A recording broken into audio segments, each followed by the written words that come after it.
All Good right. evening, Good everyone. evening, everyone. My name's Fraser DeShiel. I'm one of the co-chairs of the NCC Autocross program. Thank you for being here for the 2025 classroom session for the novice school for NCC Autocross. We're glad you all could make it, whether you're on this meeting or watching the recording. Um, I'm going to quickly turn it over here to Adam, who's going to be your instructor this evening, and wish everyone a great week and look forward to seeing you this weekend. Adam? Thanks, Fraser. Hi, everyone. My name's Adam Shelakowski. I've been with the BMW Car Club since 2002. So it's been quite a while of not just autocross, but being involved with the club in various capacities. Happy to be here. I run a pretty laid back meeting. So if you want to raise your hand, you can just start talking. You don't have to, do whatever. Just literally speak over me. It's totally fine. The objective for today is really just to introduce everyone to autocross, what it is, and to really kind of hopefully increase everyone's comfort level with kind of what this may be. Because once you're out there, it can be kind of intimidating. So, first slide. As I said, I started in 2002. I've driven multiple cars in multiple classes. I've won various levels of that. So we have classes which are stock and classes which are heavily modified. So I've been able to kind of adjust my driving style based on whatever class I happen to be in. And each kind of class provides a different challenge, which is a lot of fun. Committee member since 2004. So anywhere from running classroom sessions like this to being kind of involved with getting insurance for some of the lots that we actually rent. I've kind of done the whole gamut of it, which has been pretty neat. So overall, what is autocross? It's a structured controlled environment where you can toss your cars around in basically a sea of cones, if you will. It's fun, but it's also designed to be an actual professional style event, right? So we do have some responsibilities. This isn't just you go drive your car as fast as you can with no kind of, I guess, consideration for other people or other things. We want to make sure that it's a controlled and structured environment where people aren't getting hurt, your car's not getting destroyed, but really you learn something about yourself as a driver. So before you drive, this is real basic stuff. You want to understand roughly a decent seating position. Over the years, I've seen people arrive with driving positions that they're kind of like way back here like this. Their arms are extended and they can barely see over the top of the dashboard. That's probably not ideal.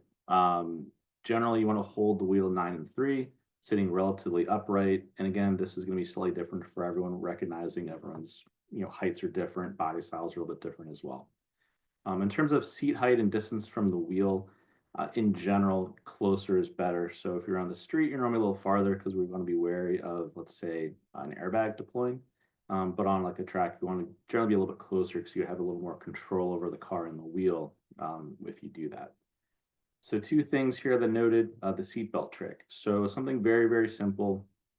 If your car can do this, so you push your seat back, put your seatbelt on, yank on it. Okay, so now it's locked effectively. Imagine if you were stopping emergency, your seatbelt holds you in place. You do that yourself manually, and you push your seat forward, so it actually is still locked, but now it's pressing against your chest. That effectively acts as like a harness for you, and it's as much tighter than you can get any other way. So that's a kind of neat little seatbelt trick. Helmet check, you just want to make sure it's not moving on your head too much. That's more of a safety thing that we ask you guys to do.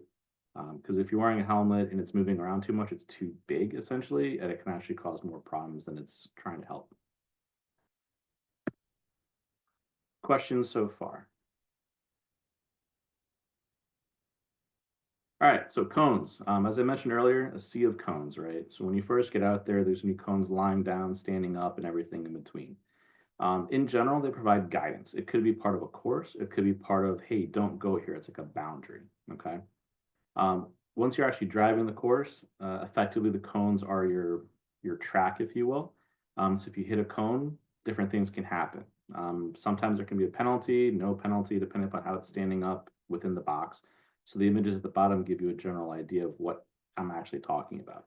So if you see this little outline of the first cone on the left here where it says yes, that's an upright cone. It's in its little box in its home. It's perfectly acceptable. No penalties or anything like that. Sometimes the wheel can brush the tire or any part of your car and it can knock it a little bit. As long as it's still standing up, and touching any part of that, black box right here, it's not a penalty either. If it's out of the box, if it's lying down, if it's obviously underneath your car stuck, which does happen sometimes, that's going to be a penalty. The DNFs generally occur if you're going through the stop gate and hitting things in there.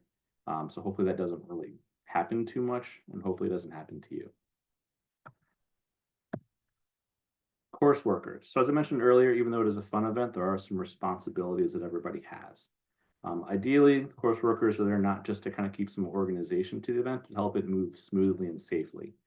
Their responsibilities include shagging cones. So when a car hits a cone, you have to go get it if you're near that workstation.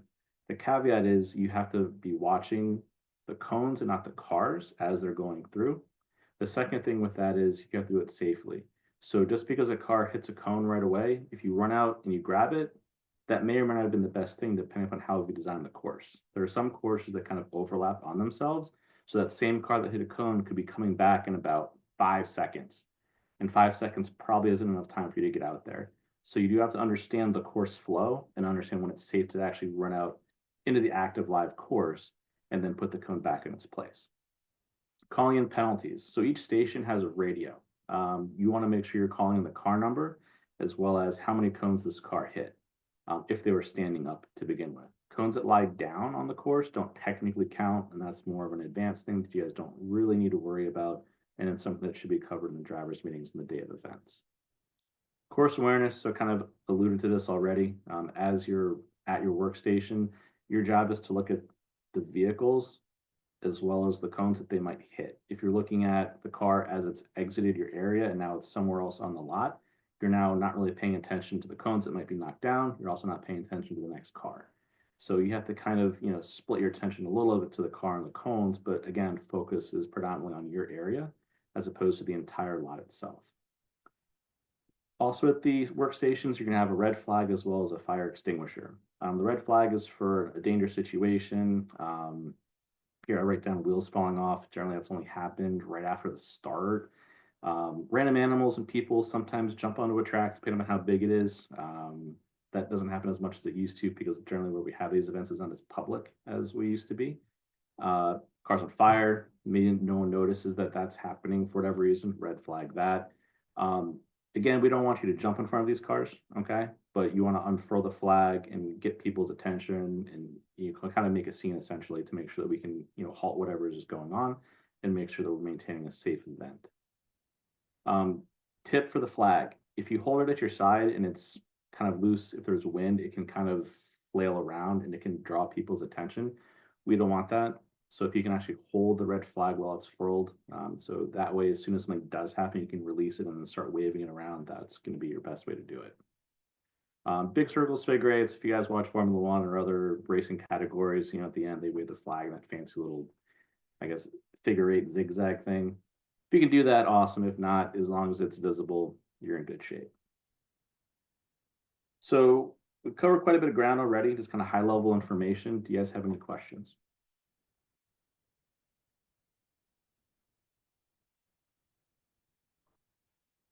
Quiet group. All right, so we're moving to, I guess, more detailed information about the course elements and kind of what you're going to expect once you actually get out, racing onto an autocross course. So on the right here, I've listed several different types of elements that go into course design. And some of them are very obvious, like a slalom, a wall, a sweeper, I think people have heard of as well.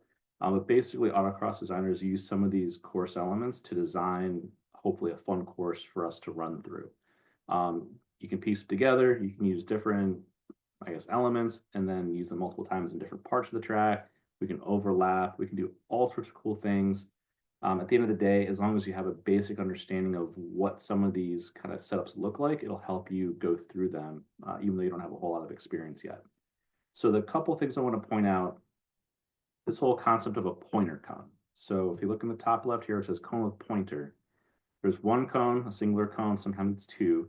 You have this one cone that's lying flat, pointing towards that cone. That means you have to go to the direction that the down cone is pointing. So this could be something as simple as we're entering a slalom that you can't choose which way you enter. So you're being forced. So if you look down at this other pointer cone, you're being forced to enter it. on the, was that the left side? I guess I'm looking at this image. Yeah. And then you have to alternate the slalom, right? So you can't just go to one side of it and then go to the same side and the same side. You actually have to slalom it. So it's kind of that zigzag pattern. If there's no pointer cone here, what that means is you can actually enter it from the opposite side. So it's kind of your choice. And as you drive through it, you'll kind of understand which one's probably faster.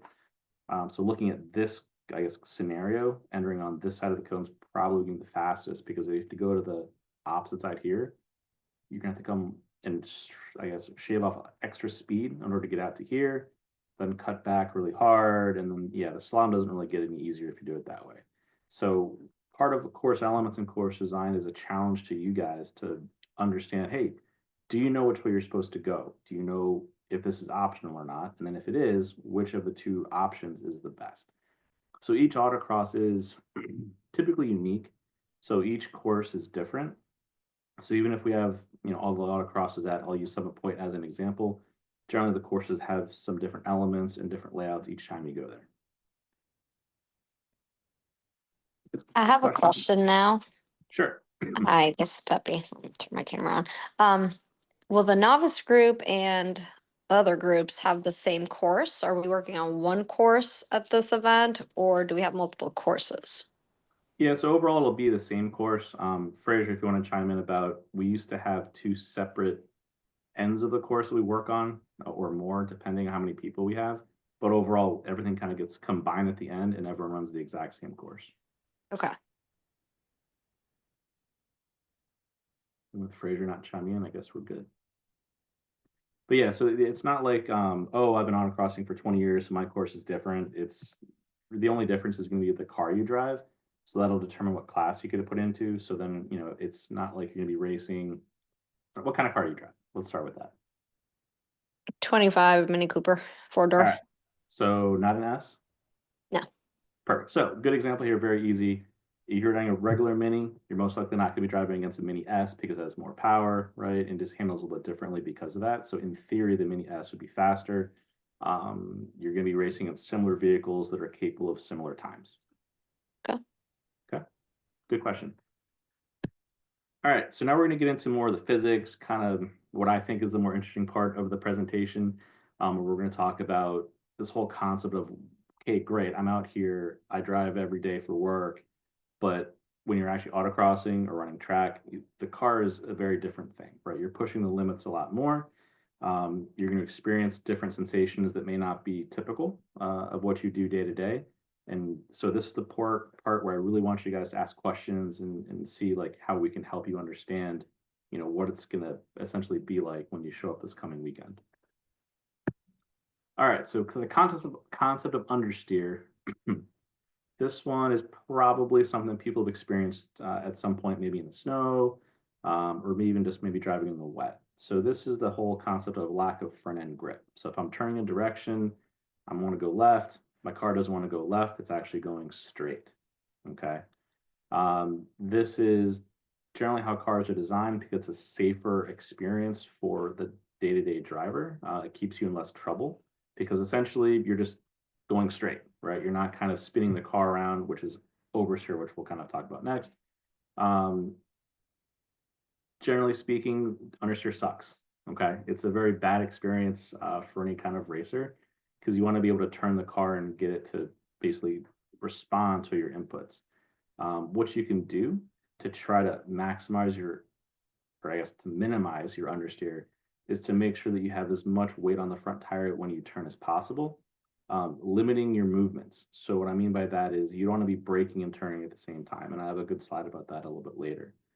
If you're smoother with your inputs, so if you turn the wheel like this, you give the tires a chance to actually have grip and traction. If you yank it, that sudden movement can sometimes be too much for your tire and you understeer, and then eventually the tire kind of catches up and then you start to actually turn left. It's like I said, very poor driving sensation. You can try to engineer some of it out with higher pressures and things of that nature. If you get more serious into autocross, we can kind of talk you through some of that. Some of the people at the events will be able to explain it. Lots of stuff online in Google as well. But at the end of the day, I want you guys to understand that understeer is a lack of front end grip. With a skid pad, when you're turning, let's say I'll use left again, and you try to go faster and faster around the skid pad, which is the same circumference, and your car starts to go straight and isn't as tight, that means that you're understeering. Okay. So in the, I guess, event, if you call it, for the skid pad itself, you won't eventually kind of play with, I guess I'll call it seesawing the steering wheel. And you'll start to see, oh, I have grip. Oh, now I'm understeering, and now I have grip. And you'll learn that sensation over the weekend, so you know what to do, and hopefully avoid as much as you can. Because if you understeer, you're going to be slow. Questions about understeer? I have a question. Sure. For those of us that are visual learners, will there be examples of this when we get to the motor park? Examples like how? Like, will somebody get in the car and show us what you mean by understeer and doing it correctly? So, not sure. So what happens is, you as the student, you're the one driving, and then you would go out there, and then there might be an instructor in the car with you, and they kind of explain what's happening. Hey, do you feel that? Hey, we're not actually getting understeer yet. Give it a little more gas, and then you'll start to kind of experience it yourself. Mhm. Some situations, I don't know if we're still allowed to do this or not, but you can switch with your instructor, and they can actually drive your vehicle or theirs around, so you can start to feel what they're talking about. Okay. Some people, it actually was really valuable and effective for them. But again, not entirely sure that's allowed anymore, but something you can definitely ask at the event. Okay. Yep. Good question. Sorry I couldn't be more helpful there. Anyone else? All right, so oversteer. So this is also slow technically if you have this issue, but it's much easier to control, and you can kind of drive around this much easier than understeer.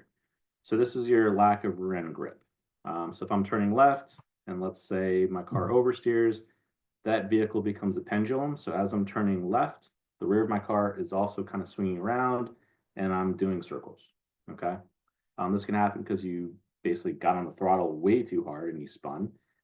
If you're upsetting the balance of the chassis and you're kind of throwing the rear around a little bit too much, that's the kind of braking and turning concept, you can lose the rear as well. If you're in a sweeper, so if you remember from that image a few slides ago, so we're in a constant kind of sweeping left turn, which is long, and you'll be able to carry quite a bit of speed with it. If you're kind of on it and then all of a sudden you lift, your weight of the car actually, it lifts the weight off the rear wheels to the front, and then it makes it light, so the rear becomes light, and that's when you can oversteer. You can oversteer to help you aim the car better, but again, that's more of an advanced kind of scenario. This goes into, yeah, maybe a little too much for this class. But anyway, how do you improve this? You're in a counter steer. So if I'm turning left and the back of my car starts to kick out to the right, if you counter steer, so my back end is going right, you steer right, all of a sudden you should be able to catch the car if you're able to apply neutral throttle. If you lift too much, or if you're trying to floor it while you're doing all this counter steer stuff, you can again upset the balance of the car, and you can end up making it worse and spin more effectively. So again, depending upon the type of vehicle you have, you can do this pretty easily. So if you have a rear-wheel drive BMW, if you get into that skid pad situation and you just floor it and your traction control's off, you should be able to spin right away, oversteer. In the Mini Cooper example, because you're a front-wheel drive vehicle typically, if you floor it, you're just going to really spin your tires and understeer 6 ways to Sunday. It's a much more difficult thing to achieve in a front-wheel drive car. But certainly if you're at the limit and you're really turning in, you can lose the rear pretty easily there as well. Again, once you kind of get into the car and you have an instructor, ask these questions, try to experience these two types of feelings.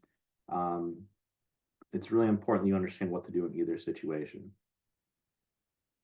Any questions of the whole counter steer concept?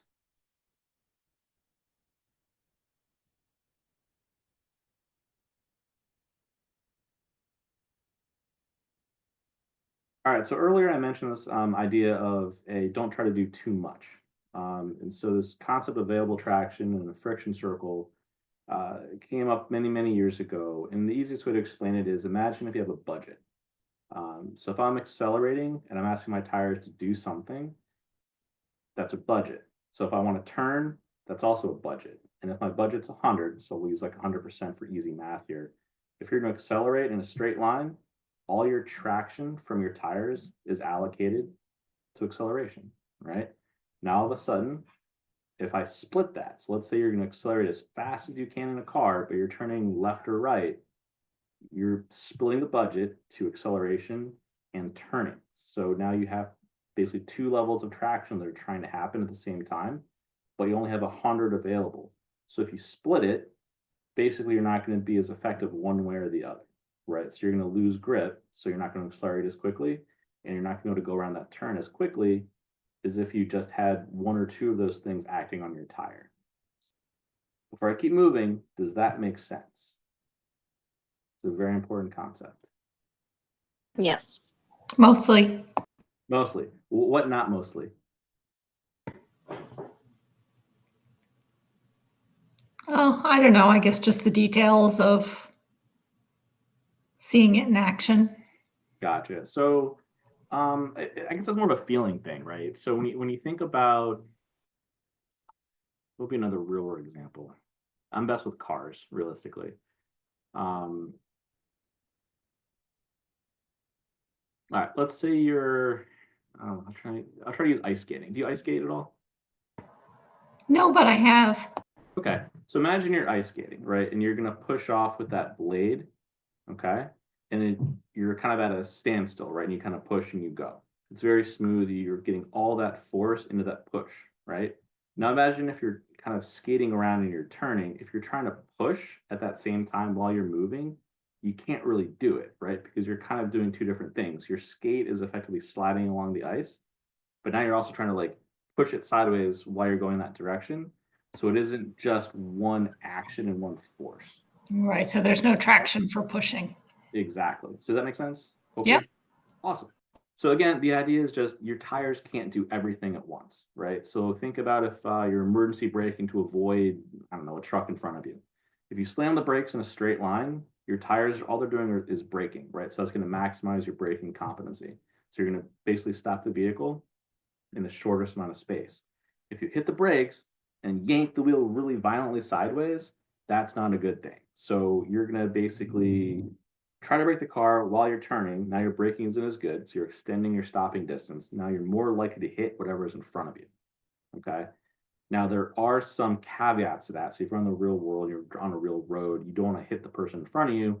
You have to kind of modulate and navigate, okay, how much braking can I do without disrupting my turn to get around the car in front of me, because I know I'm going to hit him because he stopped randomly and you just weren't prepared, right? So kind of similar thing with autocross, where you have to be able to judge exactly what you're doing and how much you need to brake and stop, or at least slow the vehicle down before a turn or some sort of course element. So a lot of that's that feel I've mentioned a couple of times, where there's so much about autocross and driving. This is a feeling thing. You drive through your butt. So what I mean by that is when you are steering, you're accelerating, you'll start to feel the car shift and move and understeer and oversteer really through the seat that you're in, sometimes through the steering wheel as well. But you just start to pay attention to some of those feelings and those forces against your body. It really kind of teaches you how to react much more quickly and appropriately to some of these things. And again, it's all about seat time. So I know I can sit here until I'm blue in the face and talk and talk and talk. Until you actually experience it, I could say this for 10 years, but it doesn't really matter. You need to experience it yourself and then go, oh, that's what Adam was talking about. And then everything will make a lot more sense. Questions?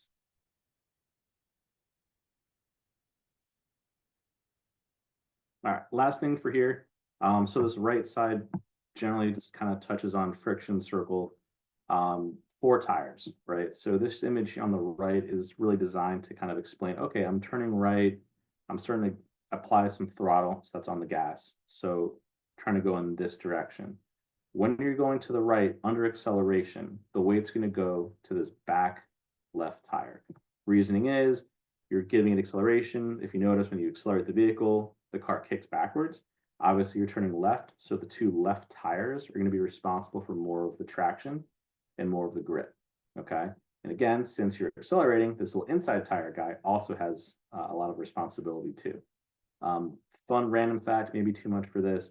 If you don't have a limited slip differential, you're in this turn and you're near the limit of traction, this tire is the one that's going to spin because this has the least amount of basically friction against it. So in an open differential car, this will spin versus this guy. And then that's where you can start to have some of that oversteer issues because this tire is trying to push and then it starts to rotate. It makes for, you know, a good show and it's fun and smoke and stuff. But again, autocross is about smoothness of inputs, both steering wheel as well as accelerator and braking. But yeah, it's learning how the car works together when you do certain things can definitely kind of help you understand, oh, I can't do this or I should do this. And again, unfortunately, a lot of that is just seat time. Like this example, I think is pretty easy to explain, but there's other situations where you're really getting the car back and forth very, very quickly, like a slalom, or unless you're really doing it yourself, it's going to be a much more challenging thing to explain. Questions on the slide? Yes, this is Greg. I've got a quick question. You've mentioned a couple of times now about looking out for other vehicles and that while on the course. Mhm. I guess I just assumed that only one car would be on the course at a time from start to finish. In general, correct. So the way courses are typically designed, you can usually fit 2 to 3 cars on at the same time, but they're not really anywhere near each other. Now the issue becomes maybe someone gets lost, right? So all of a sudden you have a guy that went left instead of right. He missed a gate, he missed a cone, he's now driving towards another car. That can sometimes happen with inexperienced drivers. Again, if you see that as one of the other drivers, obviously the best thing to do is literally to just stop wherever you are and kind of, you know, red flag the event and kind of get things sorted. That typically doesn't happen as much as you would think. We had one, this is years ago, one random pedestrian guy run through our course just because everything was coned off, right? He's not part of our event. He hasn't signed any waivers. He just took it upon himself to walk through the entire course. So again, it's not that you're racing with other people, you're not wheel to wheel. It's not that you're running close to other people at all. It's very segregated. But there are situations where, you know, things can happen, unfortunately. Thank you. Sure. This is a great question.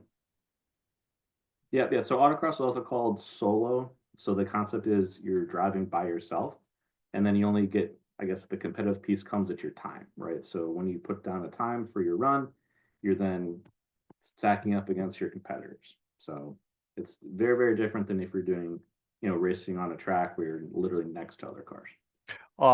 I did just want to ask before I do forget, how Sure. many times will we be driving the course throughout the day? Varies. So some courses can be, well, depending on the lot, it could be as short as 30 seconds. Others can be well over a minute. No. I'm now talking about the duration of from start to finish, but how many times would you get the opportunity to drive the course? Oh yeah. That's what I'm getting to explain that part. Oh, okay. Yeah. So based on if it's 30 seconds or a minute 15, let's say, that means you might get more or less runs, right? So if we have only 30 drivers, let's say that day, and the course is 30 seconds long, we can fit more runs in that day. Okay. Now, if it's 50 people and it's a minute long course, we can get less runs that day. But typically, I think with the minimum might be 4. Gotcha. Usually it might be more than that, but it does, you know, fluctuate occasionally. Okay, so I'll be just driving once. So you drive, no, you get your chance, because everyone else will, you know, they'll average it out for you. Don't worry. That's good. Thank you. Yeah, but yeah, so it's you'll get all your runs in like a segment. So you go once and then you wait your turn within your group, but it's not going to be you go right away after each other. So Correct. basically it gives you time to maybe, oh, my tires were underinflated or overinflated. It gives you time to fiddle with that. You can break down your lap a little bit. You can spray down your tires with water. There's lots of things you can do in between. Very good. Thank you. Thank Can I you. ask a question on top of Greg's, and maybe you'll get to like the day's agenda? But are there in between classroom sessions or debriefs with instructors after our runs so that we kind of walk through what we did, what we didn't do, what we did right or wrong, and then go back Yeah. out? Yeah, so there'll definitely be debriefs. So you have the opportunity to kind of ask questions, and then you also get a lot of feedback from the instructors because almost as you're going, right? So when I would sit in the cars, the things I'm looking at are just right away your body position, where your eyes are is a big thing, and I haven't mentioned that yet. You always want to look ahead, right? So when you're kind of going through that course, it isn't, I'm looking at the cone that's right in front of my car. You should be 2 to 3 cones at least farther in front. Because if you're looking too close, by the time you try to react to the next cone, it's effectively too late because you're traveling at, I think the average speed's probably for the whole thing, maybe 25 to 30 miles an hour. So that's the average though, right? So there's certain corners where you have to go pretty slow, but then you go pretty fast in other sections as well. But definitely a chance to ask those questions. And I would encourage everyone to be very, very annoying with your questions. There's no stupid questions. We really want to give you guys the opportunity to learn as much as possible because, like I said, the first time can be very, very daunting, but our job is to make it as painless as possible. Great. Any other questions? Awesome. All right. So the next part is more of a racing kind of component. So racing line and apex might be, I guess, terminology you guys have heard. Maybe you've done other types of events before, go-karting. Maybe you play, I don't know, racing games like Gran Turismo or something like that with your kids. I don't know. But ultimately, I kind of mentioned this a couple of slides ago as well, this whole idea of a racing line, right? So there will always be the optimal racing line. Depending upon your vehicle, that can change, right? So if your car is rear versus front versus all wheel, versus let's say if you have racing tires versus all seasons, all that could potentially change what the optimal line is for your particular vehicle. The image on the left kind of breaks down this idea of a preferred line, where you're kind of going kind of wider around this first cone essentially, because the idea here is if you come wide but you're slow, you can get on the gas much sooner to reach the next course element. In this case, is literally just cones with boxes, if you will. It really just kind of need to go through the middle, right? Nothing too fancy here. But if you go this red line, even though it's shorter, because you're very abrupt everywhere. So you come up, slam on the brakes, and you're kind of slow. Then you eventually get on the gas, and you have to hit the brakes really hard, slow. Then you're kind of tight, gas, slow. There isn't really enough time for your car to maintain that higher average speed, which is effectively what an autocross is. So by taking these little wider lines and going much wider around this, we'll call it a cone. The term for this is called a late apex, effectively, right? So by late apexing this turn, you're gonna be able to carry more speed through it, and it's more of a flowy type of feel. I like to use the example when I drive on the street, where I point this to my kids all the time when I'm driving them around. I go, "Oh, that person took that turn really tight," right? So when I say that, what I mean is they're really early turning in, they're early apexing in. It's just they're not really setting up that car well to make that turn.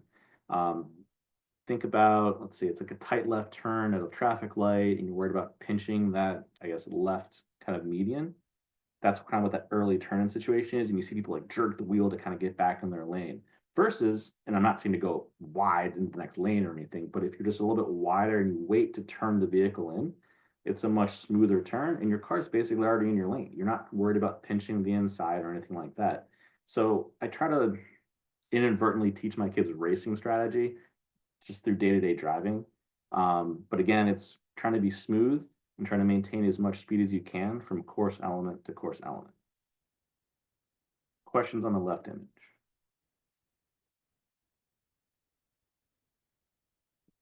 All right, so moving to the right image. So red, yellow, and green. Green would be kind of the middle of the road option, the geometrical middle of the turn. It can have its advantages and disadvantages, but overall, if you do the late turn in, so you have a much deeper kind of braking zone, and then you turn in late and you get on the gas sooner, that getting on the gas sooner part gives you a better time 9 times out of 10. There are certain situations where this is not the best to late apex it. And that's something that you have to develop by feel, as well as understanding kind of this general course design. Again, comes with lots and lots of seat time.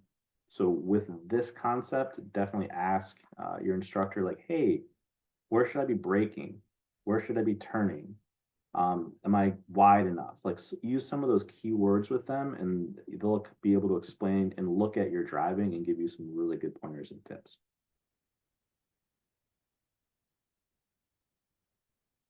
Questions?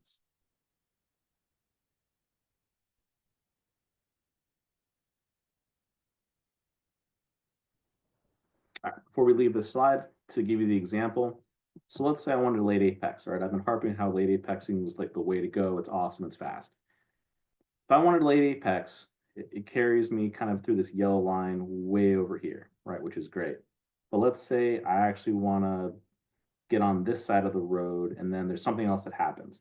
That can make me want to think, oh, you know what? I want to end up over here more, allowing me to kind of come inside this kind of downward gate, let's say if there was a gate here.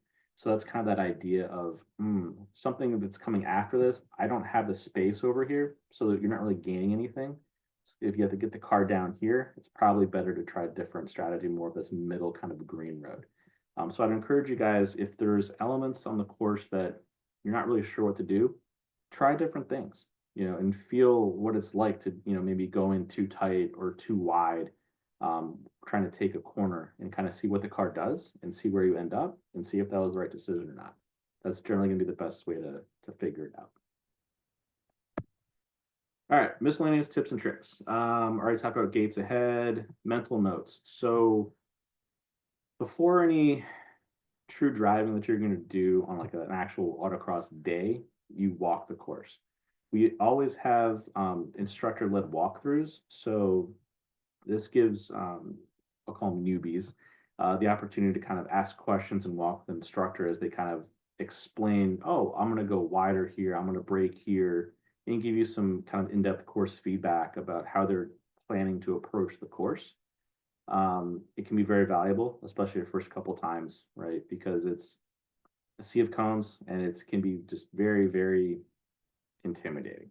My first autocross, I think I was off course 3 out of 4 times. My best friend was off course 4 times in a row. We generally try to make better courses than that now, so it isn't as bad. But it's, don't be discouraged if it happens, right? So now I'm a class champion, right? Sort of been around for a while. I don't do that really anymore. But I didn't give up. I kept trying to learn more, talk to people, and eventually you do figure it out. Second point, if you mess up badly, 2 feet in. So generally this is for cars with a stick. So the 2 feet in would be 1 on the clutch, 1 on the brake. If you just have an automatic, put your foot on the brake. If you're out of control, you're scared, something goes horribly wrong, your shift knob flies off your vehicle and it's freaking you out for whatever reason, 2 feet in, stop the vehicle, collect yourself, figure out where you're on the course. If you spun a bunch of times, which way is forward, which way is, the course is supposed to take you. That's fine. People spin out all the time.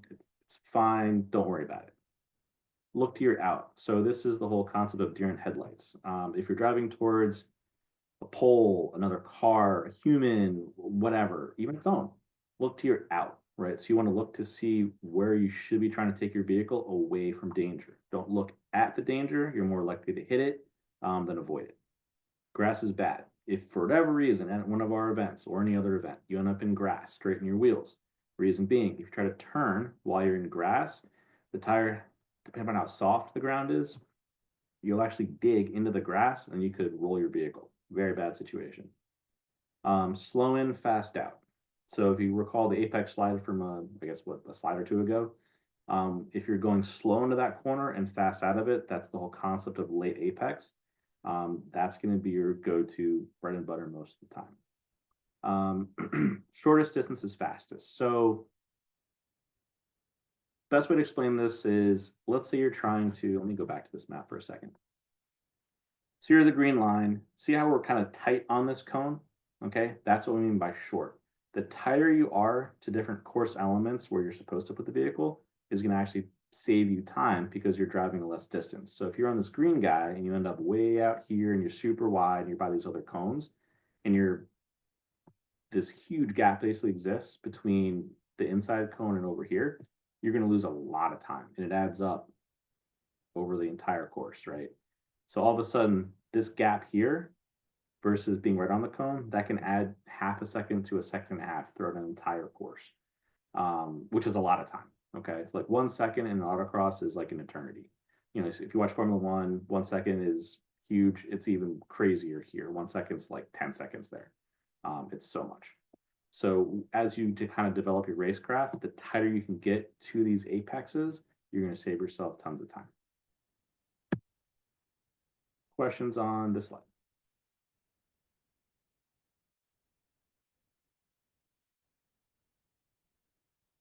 All right, so we kind of covered pretty much everything we wanted to. Last couple things, where am I going? Summit Point. So I just kind of pulled up a Google image of this. When you pull in, they have different colored lanes. Once you show up and say, hey, I'm BMW Autocross. Make sure you say the Autocross part. Sometimes we have track events as well. So if you just say BMW, you might get shown the wrong way. But all that will be explained. I think there was already an email that got sent out, so that should be all set there. What does the course look like? So this is kind of an example. This is actually the lot you'll be in. This is the skid pad that you guys will use as well. Generally, we have timing, we have parking, we have start grid stuff, and then we have cone designs on the course. So walking you guys through kind of just briefly, you start here, finish there. When you start, you kind of see this pointer cone, you're left of it. Pointer cone, right of it. Wall of cones. Bad, don't go there. So it's kind of just a visual reminder that you don't want to go. Now you're coming this way. Pointer cone, stay to the left. Pointer cone, stay to the left. Pointer cones and a gate. So now there's 2 cones standing up, 2 cones standing up, 2 cones laying flat. When it's double, it means you're going to go through it twice. So in this case, you enter it in one direction. Pointer cone inside, pointer cone outside. That's a semi-slalom. Pointer cone outside, wall showing not where to go. Another double gate because you're going to go through it twice. Coming back this direction. So it's basically a figure 8, right? If you didn't figure that out yet. Pointer cones through to kind of help guide you. Pointer cones. Again, the tighter you can take to these pointer cones in general, the better. If this was accurate, I'd probably swing pretty wide around here and then late apex this cone and then kind of come through here as quickly as possible, just looking at it kind of briefly. Then you come back around the figure 8 again, and then you're going to go up this way. So yeah, it's pretty straightforward. Another kind of sweeper, we'll call this a left-hand sweeper to a right-hand sweeper into a slalom, which is alternating. And since it has a pointer cone, you're not able to choose which option, and this is the faster option. Like imagine if you had to go the outside of the cone, you'd be really wide, really wide, really wide, really slow. Slow slaloms are no fun, so we try not to do that. We try to let you guys experience kind of the thrill of driving. So these kind of faster sections here will be really good for you guys. When you guys come to the finish, it's very important that you control the vehicle into it. We have timing lights and things there, and they have been hit in the past. We generally put them really wide so no one hits them, but accidents happen. So just kind of be mindful as you come through. Do you want to slow down substantially? I don't think we do complete stops anymore. So you can kind of roll through, but when you roll through it, and we're talking, 3 to 7 miles an hour kind of thing, because there will be people, walking potentially through here, other cars, right? Just be mindful. Let's see. Grass here. So obviously, if you're really wide and you're like freaking out, slow the car down so you don't end up on grass here. This crossover. So the question that was kind of from earlier of, oh, why would there not be another car potentially next to me? Someone gets lost in here, that's a possibility.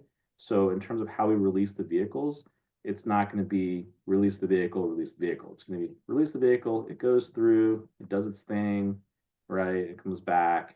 But then we probably would wait until they get to here before we send the next car, right? So if the car is here, they're not doing this figure 8 stuff anymore. There's no chance of overlap. And now they're basically being taken to the other side of the course, kind of away from you. That's kind of that solo mentality piece. How do you get out of the figure 8?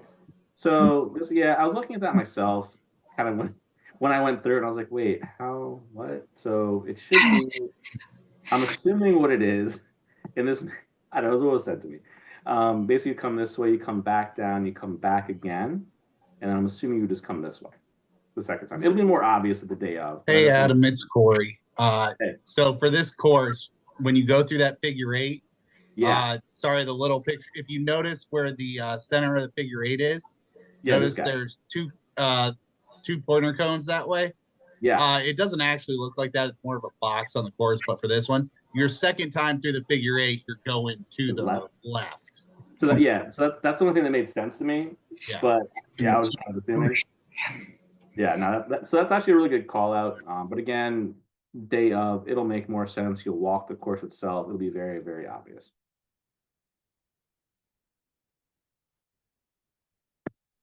All right. So we have 11 minutes left for questions. Is there use of the skid pad at all? Yeah. So you guys use the skid pad. So if you remember earlier on in the presentation, I was talking about, hey, once you're on the skid pad, really try to explore the limits of your car and yourself by trying to find what understeer is as well as what oversteer is. But yeah, you'll have that opportunity.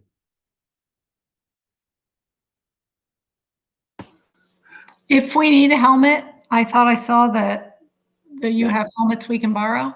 Yes, we have loaners in different sizes. Excellent. Thanks for confirming. Of course. Also, will the skid pad be wet or is it dry?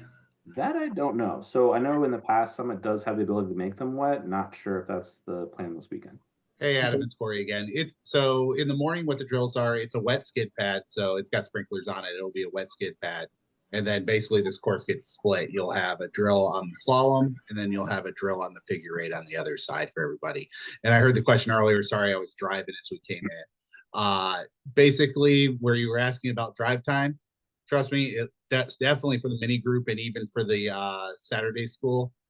You're going to get more you're going to be tired of driving. Like between running the drills over and over in the morning, and you'll have a little bit of a break in between next time you're up to kind of process what the instructors told you. But definitely don't be concerned about not getting your money's worth out of drive time. Like for the school, you're going to get a lot of drive. Yeah. So when I answer that question, it was more of like a typical autocross day, not today or this weekend. I do have a question. Sure. So if we're in the paddock, and how do we get to the start line without going through the track? So basically, everyone will have parked already, and then we'll say, okay, first runner group would go to their cars, get their cars, and they go over here in grid, essentially. These cars are parked and done.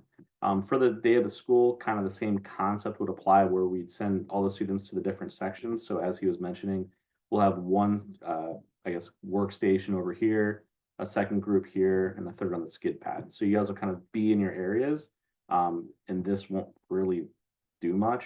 But during the day of the events, people park here, everyone comes in, and then you run, no cars really coming back and forth. If, like, let's say there's an emergency and you have to leave for whatever reason, we can totally halt the event. We have walkie-talkies. It's very easy to do, and people can leave if necessary. Can I ask another parking question? Please do. For cars that aren't participating in the school, like a RV that we're bringing, where should we park that? Good question. Is there still tons of parking down this way somewhere? Corey? Yeah, for like family. Which track was this? Summit? It's not Summit Main, right? No, Summit Main's off my to the way you're looking at this image right now, the main course is right there to the right. But Okay. that service road to the left of the skid pad, we would be able to put anything bigger over there that needs to be over there that's out of the way. Huh.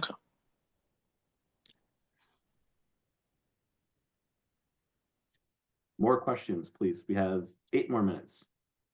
Do we have designated instructors per driver or instructor per group? And then how do we find our instructor? So essentially, there's going to be instructors kind of at each area that they'll hop in the car with you. Okay. Generally, the drivers get into vehicles that they're kind of familiar with, right? So if I've driven mostly rear-wheel drive cars, I would generally hop into that type of vehicle.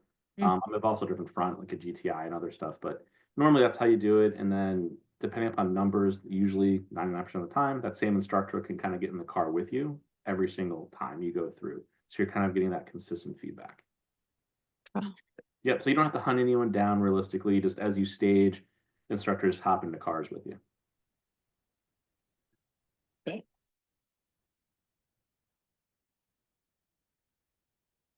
Hey, I'm going to ask the practical questions. Are there restrooms there for old ladies like me? Good question. I think there used to be. It's a porta john there, but but Oh, yes. lovely. Okay, yeah. Do But you, they're very clean, we wait. promise. do you see that tree line there along the right-hand Oh, side? let me reiterate, old lady. We don't do trees. Hey, Lori, we'll have the RV. Yeah. Hey, there you There's go. no number I twos. like you already, Peppy. There's no number twos. That's my husband chiming in. I love it. Okay, let me throw this out because my son enlisted me to do this. Okay. And really, I don't know what I'm getting into, but it sounds like this is actually just a first time training day for everybody. Is that correct? Okay, Yeah. excellent. So it's designed for people that have never autocrossed before, have no experience go-karting even, track, etc. Now, have we had people that show up with experience? Sure. I remember training class champion a couple times, right? So we've had people come in and they've done go-karting, maybe an odd track day here or there. But a lot of the skill sets, while there is some translation between disciplines in motorsport, autocross is very different because you can only be so smooth in autocross versus like track. Very different driving experience and expectations of the vehicle as well as the driver. So don't feel like you have to show up and be the next Schumacher or anything like that. Really, like I said, ask questions. Have the instructors really analyze your driving. I feel like oftentimes what I kind of comment to the most, I guess, students that I've had is, push yourself. There's tons of space to make mistakes here. You're not going to get in trouble if you spin your car. I would frankly encourage you, if you've never spun your car, to spin your car. Fraser might yell at me if I say that, but I think realistically, you're here to learn your limits as well as your vehicles. And 99% of people don't push their vehicles to the limit. Can I ask a question on that? You were mentioning penalties when we hit the cones. Yeah. Talk to me more about that. I know it's not a test, but what do you mean by Sure. penalties and how does that affect the day? Okay, so kind of high level, this is a time trial, right? Effectively. So let's say, be a good example. This map doesn't have a good example. Where is it? This guy. All right. So let's say this is an actual course. All right. So we're coming through, we're turning right. See this cone right here? You have to come all the way around it, technically. If you hit this cone, so if you remember that slide from very, very early on, you knock it out of the box, it's gone, right? It's a 2-second time penalty. So 2 seconds, as I mentioned, in autocross is like an eternity, right? It's literally almost 20 seconds if like you're looking at everything together versus like a racetrack. Generally speaking, if you hit this cone, that penalty itself, let's say you're trying to cut the corner, right? So let's say you're putting the right side of your car here, so you're just going to go hit this and kind of cut inside somehow. It's not going to make you any faster because the penalty is worth 2 seconds, right? So there's certain course elements where it's kind of like, oh, well, maybe if I just hit that cone and take it out, I'll be faster because I don't have to go as wide or something like that. But that 2-second penalty is pretty damning. It's really a huge penalty to you. So it's in your best interest to not hit cones or knock them down. But each cone you hit is 2. So if you hit, in this example, all these cones here are standing up. If you manage to wipe out this left wall, so let's say you went really wide and you oversteered and your back of your car hit all 3 and they're all gone, that's 6 seconds, right? So, and you can keep adding. So you can get a bunch. I think my record was probably 10. It was kind of like a situation like this where I went real wide, got loose, and just took out a whole wall of cones. Obviously, at that point, your run is not going to be your best run, hopefully. But it's kind of a way that, the course basically penalizes you and forces you to kind of follow the correct path. Does that help? Yeah, very. So the penalty is a time penalty. You're not going to beat us up. Great. And then No. how do we time ourselves? Is it someone timing us with a stopwatch?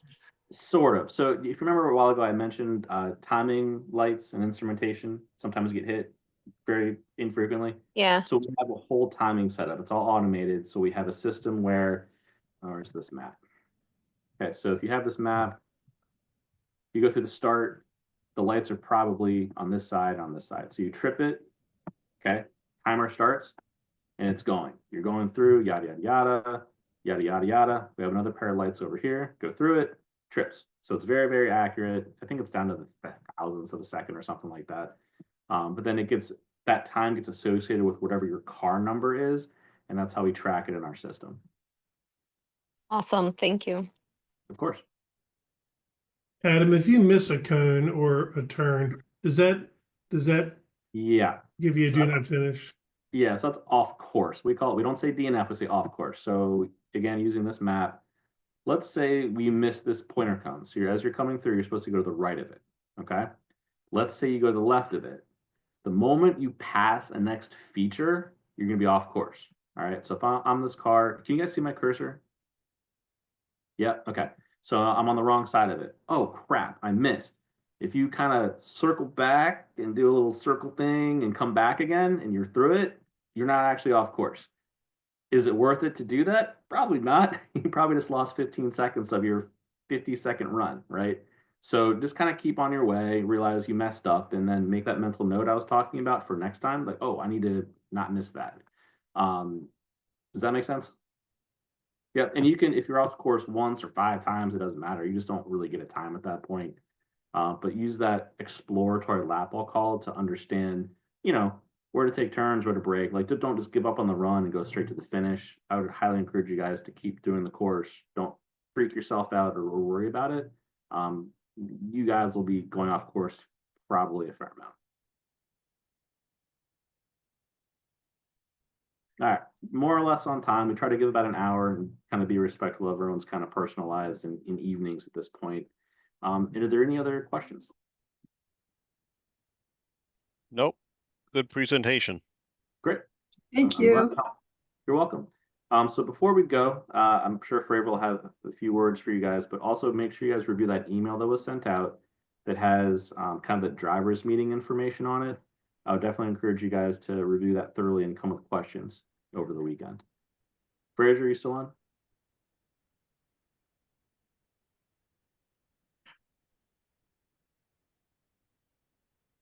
Maybe not. Corey, you want to say anything to close? No, thank you everybody for calling in. I appreciate it. Thank you. There was a lot of good questions in there. Remember, the big thing for this is a school. It's a novice school. We want you to have fun. And like I've told all the many people that signed up, like whether you want to autocross or not, like you're going to learn good car handling skills during this. That when you go on your nice drives through twisty roads, like you're just going to be a better driver from what you learn out here. And by all means, ask questions. Like the instructors will hop in with you. And even if you have an instructor that you're having trouble, like they don't communicate in the way that you learn that well, just let us know. You're not going to hurt our feelings. We'll switch up and put another instructor in with you because we all teach differently. We all explain things differently. So the key is we want you to take something away from this. It's not that we want to be judged on our ability as an instructor. We want you to learn. We want you to take stuff away from this. So please just let us know if you want to switch or you have questions. The more questions you ask, the more you'll learn. Other than that, we look forward to seeing everybody out there. Yeah, appreciate everyone's time and attention. Like he said and I said earlier, ask a million questions. This event and this school is designed for you guys to improve your driving, get you guys more comfortable behind the wheel, and really explore your limits as well as your vehicles. So have fun this weekend, okay? Thank you. Thank Thank you, you. Adam. Thanks, guys. Have a good evening. Yep, you too. Bye, everybody. Thank you. Bye. Bye. Thank you. Bye-bye.